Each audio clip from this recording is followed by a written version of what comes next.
34, 35. ಏ ಟೀಚರ್, ನನ್ನ ಗೋವಿಂದ ಪಾಸ್. ಹೌದು. ನಾನು ಅನ್ಕೊಂಡೇ ಇರ್ಲಿಲ್ಲ ಇವ ಪಾಸ್ ಆಗ್ತಾನಂತ. ಇಷ್ಟು ದಿನದಿಂದ ಅವನ ಹಿಂದೆ ಬಿದ್ದಿದ್ದೇನೆ ಗೊತ್ತುಂಟ ನಾನು. ನಾವು ಕಷ್ಟಪಟ್ಟು ಕಲಿಸಿದಾಗ ಮಕ್ಕಳು ಒಂದು ಪಾಸ್ ಮಾರ್ಕ್ ತೆಗೆದ್ರೆ ಎಷ್ಟು ಖುಷಿ ಆಗ್ತದಲ್ಲ. ನಿಮ್ಮದಲ್ಲಿ ಪಾಸ ನೋಡಿ 40 ಆಗ್ಬಹುದು. ಇವ ಈ ಸಲ ಓದಿದಾನ ಅಂತಲ್ಲ. ಟೀಚರ್, ಗಣಿತದಲ್ಲಿ ಪಾಸ ಎಷ್ಟು? 33. 2 ಮಾರ್ಕ್ ಅಲ್ಲ, ಪಾಸ್ ಮಾಡಿ ಬಿಡಿಯಲ್ಲ. ಪಾಪ, ಎಂತ ಮಾಡುದು. ಗಣಿತದಲ್ಲಿ ಮಾತ್ರ ಮಂಡೆ ಓಡುದಿಲ್ಲ, ಬೇರೆದ್ರಲ್ಲೆಲ್ಲ ಹುಷಾರಿದ್ದಾನಲ್ಲ. ಈಗ ನೋಡಿ, ಸಮಾಜದಲ್ಲಿ ವಿಜ್ಞಾನದಲ್ಲೆಲ್ಲ ಪಾಸ್ ಅಂತೆ, ಖಾಲಿ ಗಣಿತದಲ್ಲೆಲ್ಲ. 10ನೇ ಕ್ಲಾಸ್ ತನಕ ಏನಾದ್ರೂ ಮಾಡಿ ಪಾಸ್ ಮಾಡುವಲ್ಲ, ಮತ್ತೆ ಗಣಿತ ಬಿಟ್ಟು ಬೇರೆ ಏನಾದ್ರೂ ತಕೊಳ್ತಾನೆ. ಜೀವನದಲ್ಲಿ ಏನಾದ್ರೂ ಖಂಡಿತ ಸಾಧನೆ ಮಾಡ್ತಾನೆ ಅವ. ಈಗ ಪಾಪ ಗಣಿತ ಕಷ್ಟ ಆಗ್ತದೆ, 2 ಮಾರ್ಕ್ ಅಲ್ಲ, ಕೊಡಿ ಅಲ್ವಾ? ಕೊಡಿ ಕೊಡಿ ಕೊಡಿ ಟೀಚರ್. ಎಂತದು ಹೇಳಿ, ಗೋವಿಂದ ನನ್ನ ಮರ್ಯಾದೆ ಉಳಿಸಿದಾಯ್ತಾ. ಈ ಮುಕುಂದನದೊಂದು ಅಕ್ಷರ ಉಂಟು, ಬ್ರಹ್ಮವೇ ಬಂದು ಓದಬೇಕು. ನನ್ನಿಂದಂತೂ ಸಾಧ್ಯ ಇಲ್ಲ. ನಮೂನೆಯಲ್ಲಿ ಬರ್ತಿದ್ದಾನೆ. ಒಂದು ಪೆನ್ಸಿಲ್, ಒಂದು ಗೆರೆ ಇಲ್ಲ, ಒಂದು ಗೆರೆ ಬಿಡ್ಲಿಲ್ಲ. ಒತ್ತು ಒತ್ತು ಒತ್ತು ಒತ್ತು ಎಂತ ಬರ್ದಿದ್ದಾನಂತ ನಂಗೆ ಅರ್ಥ ಆಗುದಿಲ್ಲ. ಹೈದರಾಬಾದಿನ ನಿಜಾಮನು ಹೇಗೆ ಸ್ವತಂತ್ರಗೊಂಡನು? ಹೈದರಾಬಾದಿನ ನಿಜಾಮನನ್ನು ಜೈಲಿನಿಂದ ಹೊರಗೆ ಬಿಟ್ಟಾಗ ಅಂತ ಬರ್ದಿದ್ದಾನೆ. ಇರ್ಲಿ, ಬಿಟ್ಟಾಗ ಅವನು ಸ್ವತಂತ್ರನಾದನು. ಆಯ್ತಲ್ಲ, ಎಷ್ಟು ಸುಲಭ ನೋಡಿ. ಭಾರತದಲ್ಲಿ ಹೊಸ ಜಲಮಾರ್ಗವನ್ನು ಕಂಡುಹಿಡಿಯಲು ಪ್ರೇರೇಪಿಸಿದ್ದು ಏನು? ಅವರು ಮೀನು ಹಿಡಿಯಲು ಸಮುದ್ರಕ್ಕೆ ಹೋದರು. 4-5 ವಾಕ್ಯಗಳಲ್ಲಿ ಉತ್ತರಿಸಿ ಅಲ್ವಾ. ಇವನು 4-5 ವಾಕ್ಯ ಬರ್ದಿದ್ದಾನೆ. ಎಂತ ಬರ್ದದ್ದು ಗೊತ್ತುಂಟಾ?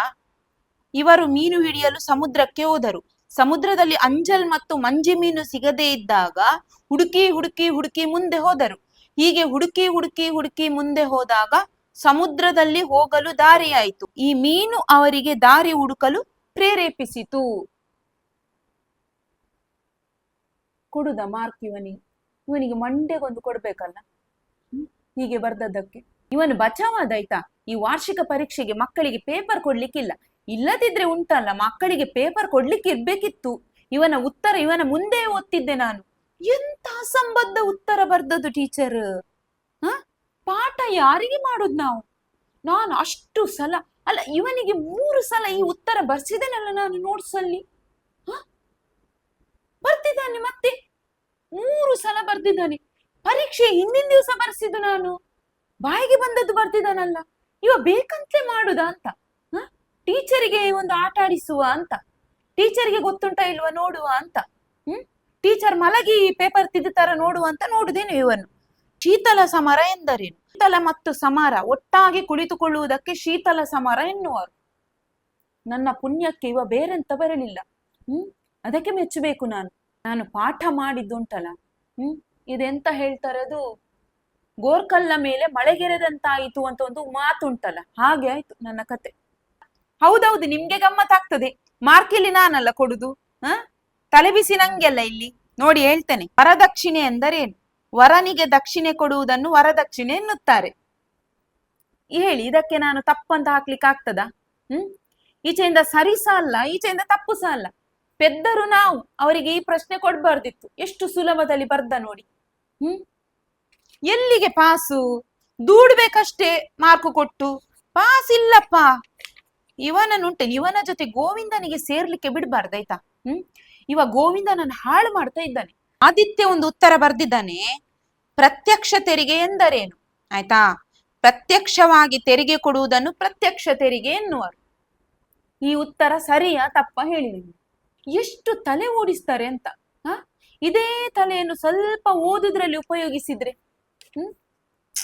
ಎಂತ ಮಾಡುದಂತ ಗೊತ್ತಾಗುದಿಲ್ಲ ನಂಗೆ. ಎಲ್ಲ ಅದ್ರ ಮೇಲೆ ಅಕ್ಷರ ತಪ್ಪುಗಳು.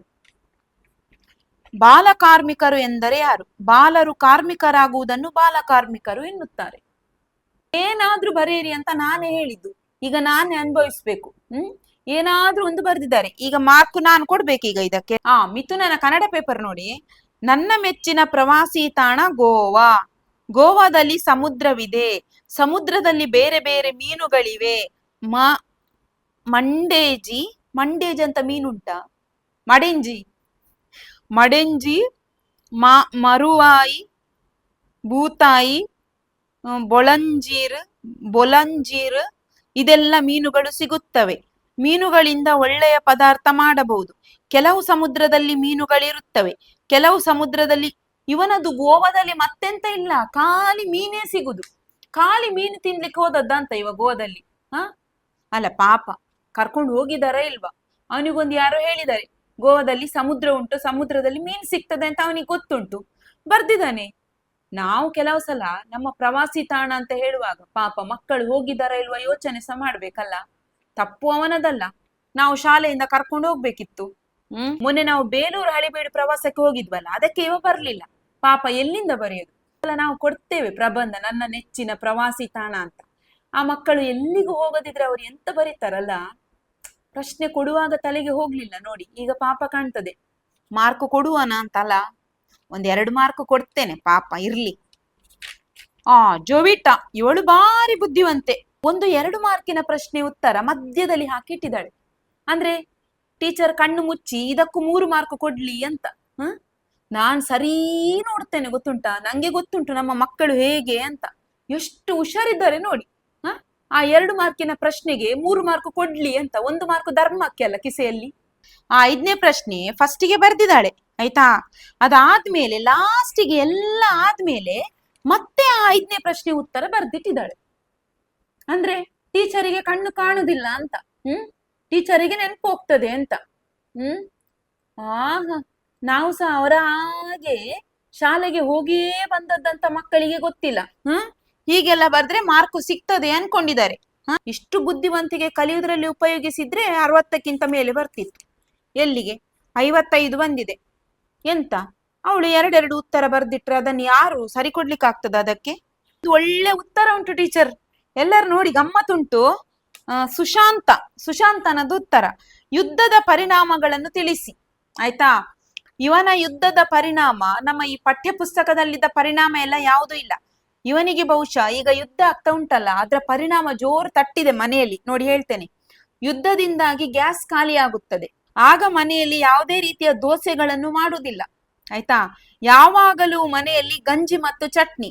ಬೆಳಿಗ್ಗೆ ಸಹ ಗಂಜಿ ಮತ್ತು ಚಟ್ನಿ, ಮಧ್ಯಾಹ್ನವೂ ಗಂಜಿ ಮತ್ತು ಚಟ್ನಿ, ರಾತ್ರಿಯೂ ಗಂಜಿ ಮತ್ತು ಚಟ್ನಿ.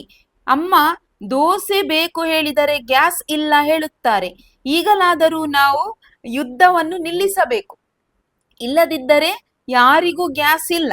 ಅಲ್ಲ, ಗ್ಯಾಸ್ ಇದ್ದು ಕತೆ ಏನೇ ಇರ್ಲಿ, ಕೊನೆಗೆ ಒಂದು ವಾಕ್ಯ ಬರ್ದಿದ್ದಾನೆ ನೋಡಿ, ಯುದ್ಧವನ್ನು ನಿಲ್ಲಿಸಬೇಕು ಅಂತ. ಇದು ನನಗೆ ಖುಷಿ ಆಯ್ತು. ಇವನಿಗೆ ಇರುವಷ್ಟು ಬುದ್ಧಿ ಅವರಿಗೆಲ್ಲ ಉಂಟ ನೋಡಿ. ಪಾಪ ಅಲ್ಲ, ದೋಸೆ ತಿನ್ನದೆ ಎಷ್ಟು ದಿನ ಆಗಿತ್ತೇನ. ಪಾಪ ಆಸೆ ಆಗ್ತಾ ಉಂಟು ಹುಡುಗನಿಗೆ ದೋಸೆ ತಿನ್ಲಿಕ್ಕೆ. ಪಾಪ ಹೌದು. ನನಗೆ ಇಡೀ ವರ್ಷ ಕಲಿಸಿದ್ದಕ್ಕಾಗಿ ನಿಮಗೆ ಧನ್ಯವಾದಗಳು.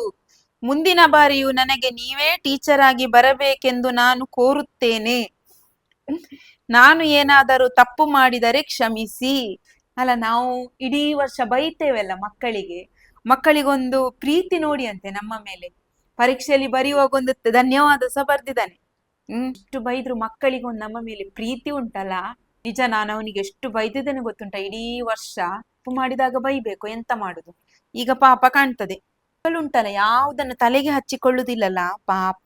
ಇವ ಖಾಲಿ ಪೇಪರ್ ತುಂಬಿಸಿದ್ದು, ಪೇಪರ್ ಅಲ್ಲಿ ಎಂತದೂ ಇಲ್ಲ. ಪೇಪರ್ ಅಲ್ಲಿ ಖಾಲಿ ಪ್ರಶ್ನೆ ಬರ್ದಿಟ್ಟದ್ದು. ಅದು ಸಹ ಉಂಟಲ್ಲ, ಒಂದು ಪುಟದಲ್ಲಿ 6 ಸಾಲು 6 ಪ್ರಶ್ನೆ ಬರ್ದಿಟ್ಟಿದ್ದಾನೆ. ಅಪ್ಪ ಅಮ್ಮನನ್ನು ಕರೆಸಿ ಅವರಿಗೆ ಸಹ ಹೇಳಿದ್ದೇನೆ, 18 ಮಾರ್ಕ್ ತೆಗ್ದಿದ್ದಾನೆ. ಎಷ್ಟು ಬೇಸರ ಆಗ್ತದೆ ಗೊತ್ತುಂಟಾ. ಇನ್ನು ಹೇಗೆ ಕಲಿಸುದು ಹೇಳಿ?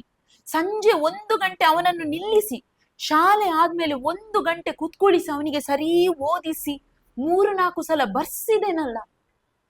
ಆಗ ಬರೀತಾ ಇದ್ದ, ಪರೀಕ್ಷೆಯಲ್ಲಿ ಎಂತ ಬರೀಲಿಲ್ಲಲ್ಲ. ಎಂತ ಆಯ್ತಂತ ಗೊತ್ತಿಲ್ಲ ನನ್ಗೆ. ಭಾರಿ ಬೇಸರ ಆಗ್ತದೆ ಆಯ್ತಾ ಮಕ್ಕಳು ಹೀಗೆ ಮಾಡಿದ್ರೆ. ಯಬಾ, ಪ್ರಶಾಂತನ ಪೇಪರ್ ಸಾಧ್ಯವೇ ಇಲ್ಲ. ನಾನು ಅವನ ಪೇಪರ್ ಕೊನೆಗೆ ಇಡುದು. ನಂಗೆ ಅವನ ಪೇಪರ್ ತಿದ್ದಲಿಕ್ಕೆ 2 ಗಂಟೆ ಬೇಕು, ನಂಗೆ ಆಗುದಿಲ್ಲ. ನಾನು ಕೊನೆಗೆ ಇಟ್ಟಿದ್ದೇನೆ. ಅದ್ರಲ್ಲಿ ಅಕ್ಷರ ತಪ್ಪು ಎಷ್ಟು ಉಂಟು, ಎಲ್ಲಿ ಆಗುದು? ಇನ್ನು ಸಹ 4 ಬಂಡಲ್ ಉಂಟು. ಒಂದೊಂದು ಪೇಪರ್ ತಿದ್ದಬೇಕಾದ್ರೆ ಉಂಟಲ್ಲ, ಸಾಕಾಗ್ತದೆ. ಎಷ್ಟು ಹೊತ್ತು ಹಿಡಿತದೆ ಗೊತ್ತುಂಟಾ. ಚರ್ಮುರಿ ತಂದಿದ್ದೀರಾ? ಆ ಚರ್ಮುರಿ ಮಾಡುವ ಬನ್ನಿ. ಮಕ್ಕಳು ಹೇಗೆ ಇಲ್ಲಲ್ಲ, ಗಮ್ಮತ್ ಮಾಡುವ. ಈಗ್ಲೇ ನಮ್ಗೆ ಸಮಯ ಸಿಗುದು.